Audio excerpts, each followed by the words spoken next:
again, everybody, and welcome to another edition of Browns Latest. I'm Dave Grendzynski. Some people call me Grizzer.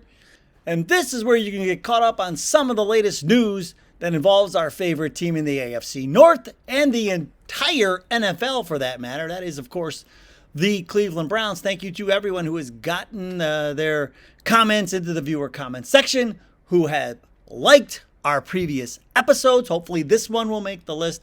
And to all of you who have subscribed to the channel, we're already on our way to 9,000. So I really, really appreciate everyone who has subscribed to the show, and to all of you who have scanned that QR code and become members of the Browns Latest Dog Pound. Can't thank you enough. Now, coming up on today's show, it's game day, fellas. So in high school, I had my defensive backs coach, Vince Carosella, great guy, would every week, he'd first thing out of his mouth, when it was either Friday or Saturday, because back then we played on Saturday sometimes, he'd come into the locker room and he'd yell to everybody, "It's game day, fellas," and it's game day for the Browns once again, and we'll break down what you should be watching as the Brownies take on the Eagles in preseason game number 2. Now, all eyes will be on Dillon Gabriel.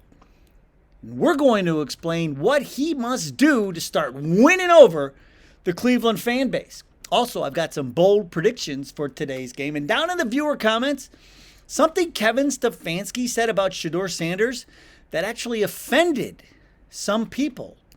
We'll explain. But first things first. So now we're kind of going old school today, folks, because we're going one graphic. So this is like back in the early days of Browns Latest. We'll go one graphic. It's old school because I'm an old fool who's so cool. And here's the schedule. We got the game today. And then pretty quiet the rest of the way. Not much going on. Stefanski will be available tomorrow. We'll get his impressions after he watches the film on Zoom. And then you see, Monday, my son's birthday, Tobin, down in Florida on the 18th. But yeah, then they'll resume practice on Tuesday. So not much going on after that game. Preseason game number 2, and here is what you need to watch for. So, what I'm looking at is this, folks, the offensive line. I want to see if they can keep the good week they had in Philly going. Heard a lot of good things, especially that second joint practice. They were moving people, protecting Flacco. The offense was humming a bit on Thursday. So it remains to be seen like how this comes together, this offensive line.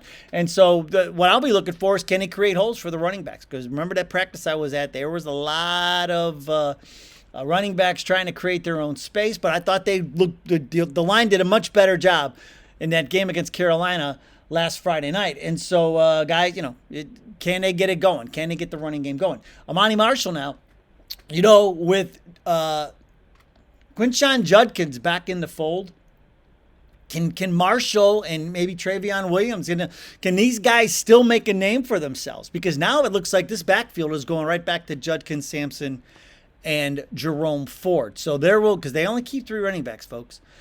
So now, not to say that Marshall couldn't end up on the practice squad, which he most likely would, but he had such a great game last week and looking to build on it. So keep your eyes on him. Watch out for that, and Travion Williams. And the same thing with Gage Larvadan and Caden Davis. With Isaiah Bond now in the mix, like all of a sudden that 6th spot in the quarterback room, now it's really kind of a question mark. Remember, we thought it was just going to come down to Larvadan and Caden Davis for that last spot. But now that Isaiah Bond is coming to the beautiful shores of Lake Erie, that changes things, folks. So you'll have to watch that battle. Let's see who shines. Again, there's no reason. I mean, Davis has been on practice squads already.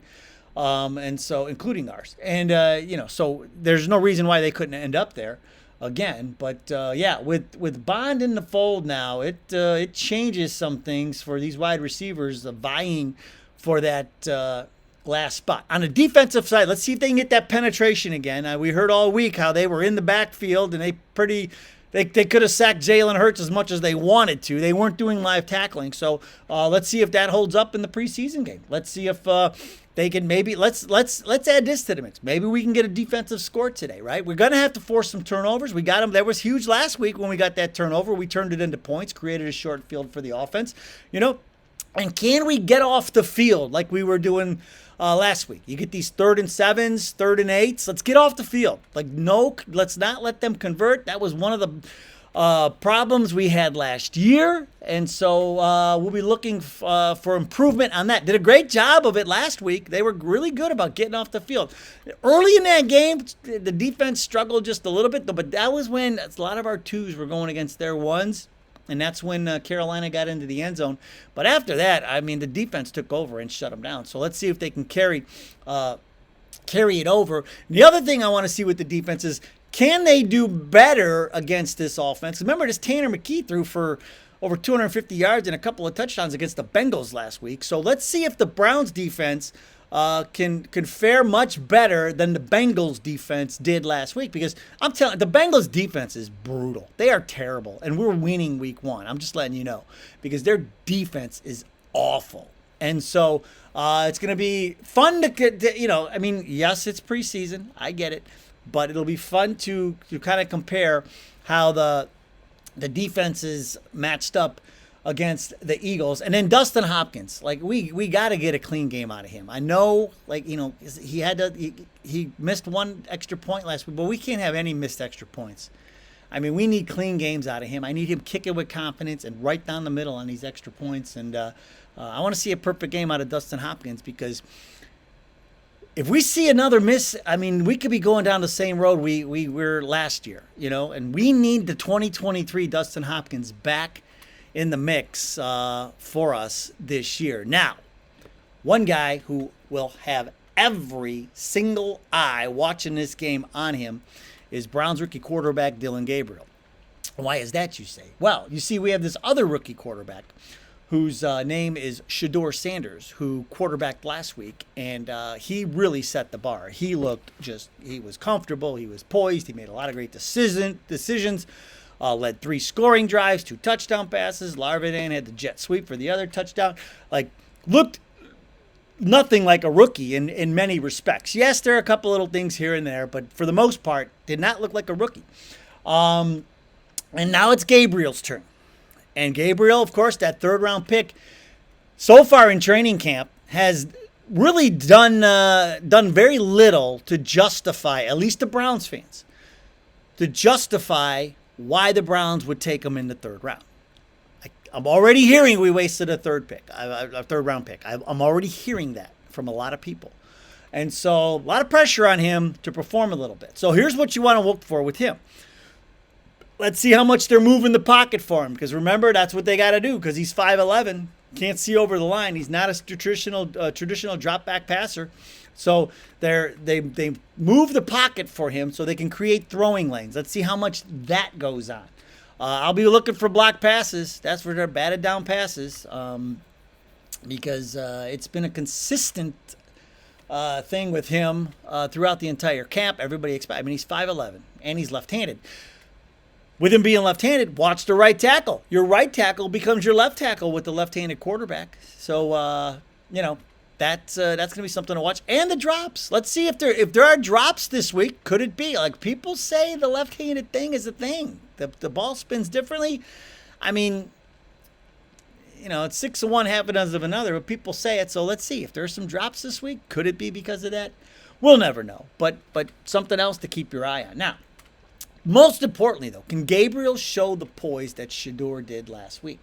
And can he lift the entire offense up? Can he elevate the play of all the players around him? Because that's what Shedeur did last week. Even though he's playing with 2s and 3s, they look like they could have competed that whole game with the Carolina's number 1s.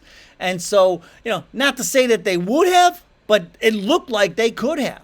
They passed the eye test. Shedeur just passed the eye test. So is he going to look comfortable?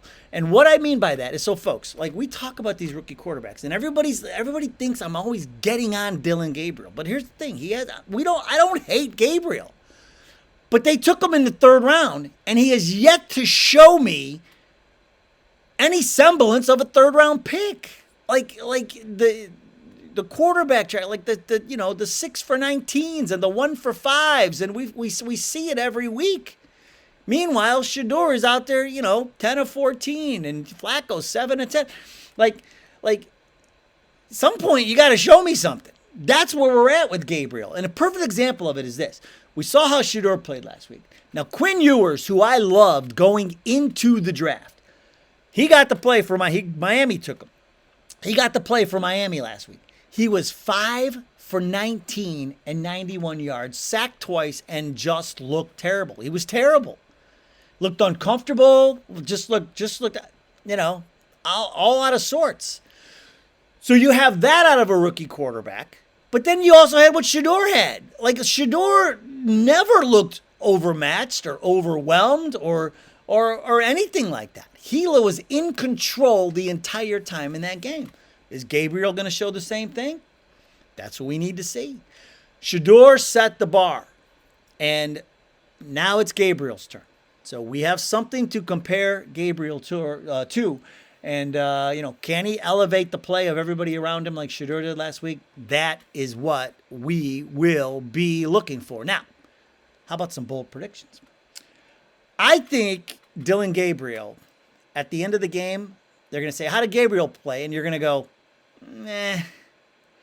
I think he'll have some good plays. I think he'll have some bad plays. I don't think you're going to be, this is my bold prediction. I think we're going to be on the fence with Gabriel. But here's why. Bold prediction. I think they will lean more heavily on the running game in this game because I don't think they know what they want to set up Gabriel to win.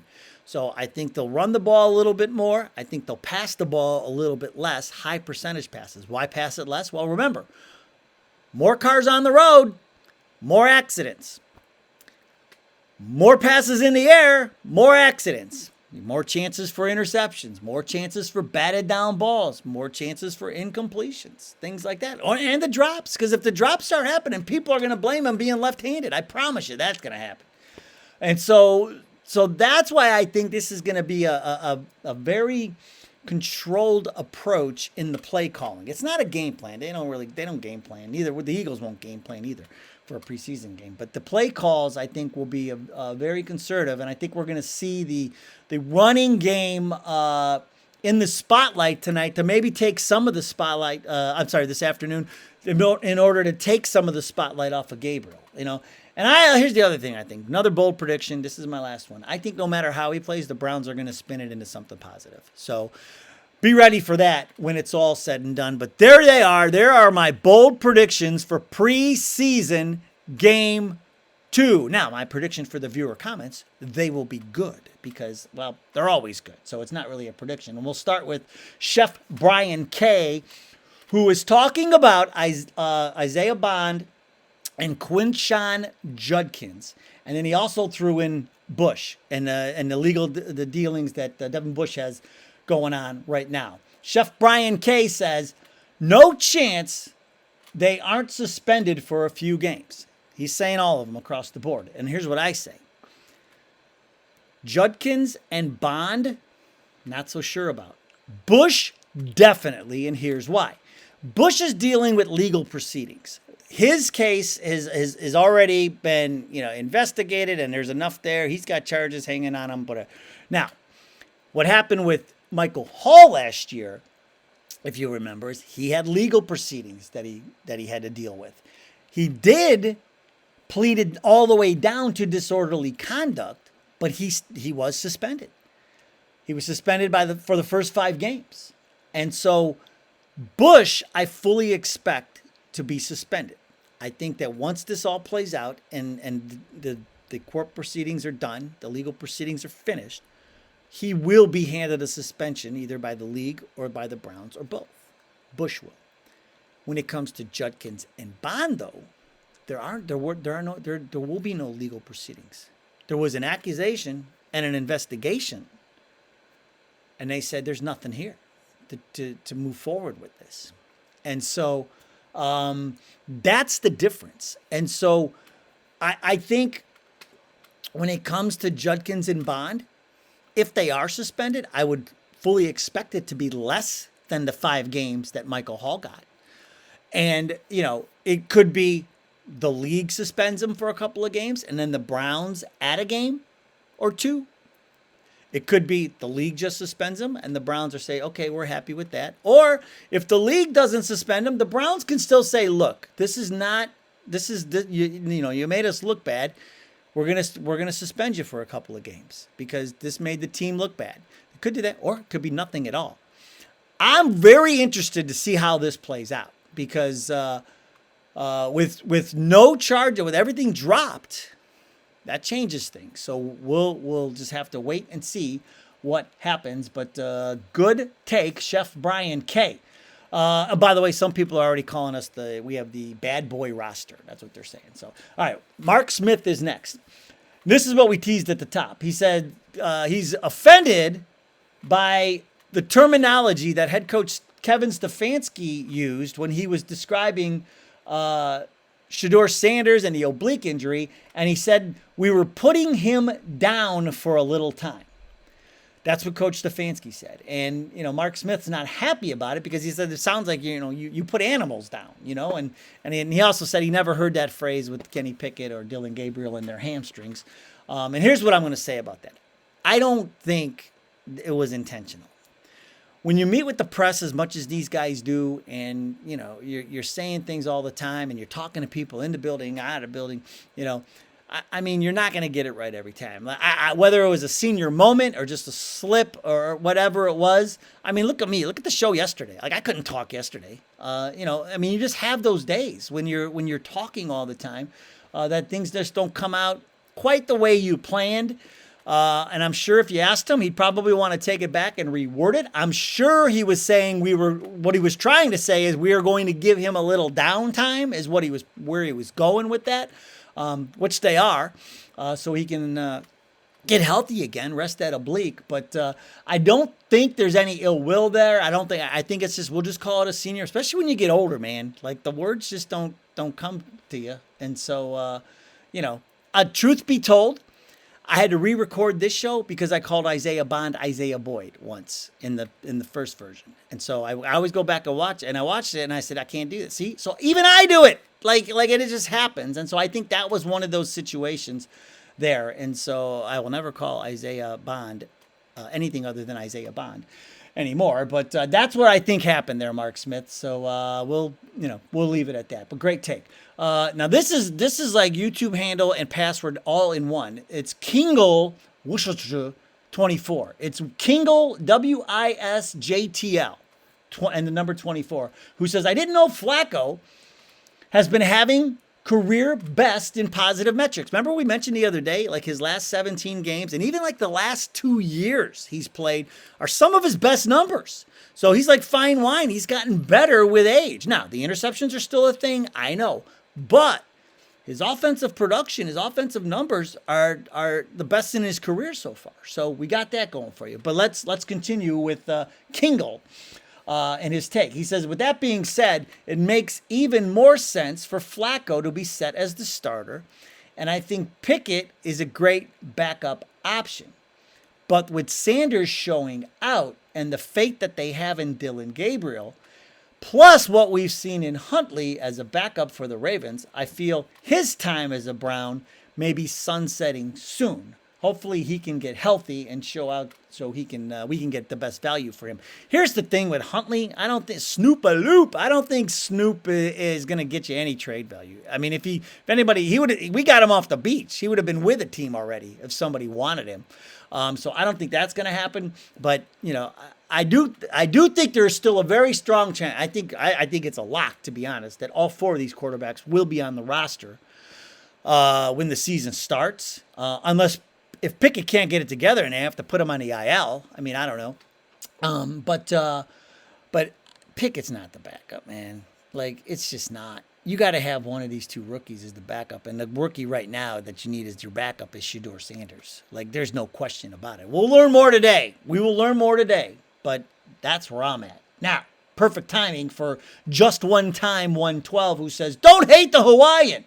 Listen, we don't hate the Hawaiian. We don't hate Dylan Gabriel. We like him. I mean, he's a great guy. Super smart. I like listening to him in interviews. I love everything about him. The problem is, when he gets on the field, he hasn't shown me any reason to go, man, he looks like a third-round pick. Man, did we get a steal. Man, I'm so glad we took him. Man, look at this guy. Holy moly. Wow. I say that stuff about Shedeur. He right now looks like the steal of the draft. But Dylan Gabriel has the 6 and 19s and all the other, he hasn't shown us. He's got to win the fan base over. And today's his first chance to do it. Shedeur did it last week. Like, everybody in Cleveland is like, all right, pass the eye test. Gabriel's got to pass the eye test just one time. I mean, we just want a quarterback in Cleveland that can play and take us to a Super Bowl. That's all we wanted since Bernie. Veter 1000 says, when can we have the Brownie the Elf on the helmet? Brownie right there, you see him? Brownie the Elf will never be on the helmet because, yes, we mess with the color. We have orange, we have white, and we have brown. But they've talked about putting things on the helmet, and people will lose their minds in Cleveland if that happens. So that's never going to happen. The only place you'll see Elfie is on my wall there and at the 50-yard line. And probably on some shirts. Like, other than that, you're never going to see him on the helmet. That's all. So never going to happen. So sorry, Veter, but it's never going to happen. So you'll have to just live with. You just watch every episode, and you'll see Elfie right there. That's all you need. That's all you need, Veter. And we'll end on Eugene Mason III, 403. Sounds like he's from England or something. Yes, this is Believe Land. He said this is the Believe channel. And I appreciate it because it is. I mean, listen, folks, we have a lot to be excited about now that we got our offense really coming together with these added pieces with Judkins and Bond coming into the fold, and the defense doing what it did all week against Philly. And we'll see what the backups do today. In Philadelphia, but man, oh man, there's a lot to be excited about right now with our Cleveland Browns. I think the quarterback thing will get settled. I think Flacco will be the quarterback to start, just by default with all the injuries and stuff, but it's not bad because he's motivated and he's been locked in. He's been locked in this entire training camp, and then hopefully Shedeur is QB2 and we go on from there. All right, enjoy the game today. We'll pick it apart tomorrow and see if any of my bold predictions came true. But once again, thank you so much for all the support you have shown our little show. Go Browns! We'll see you next time.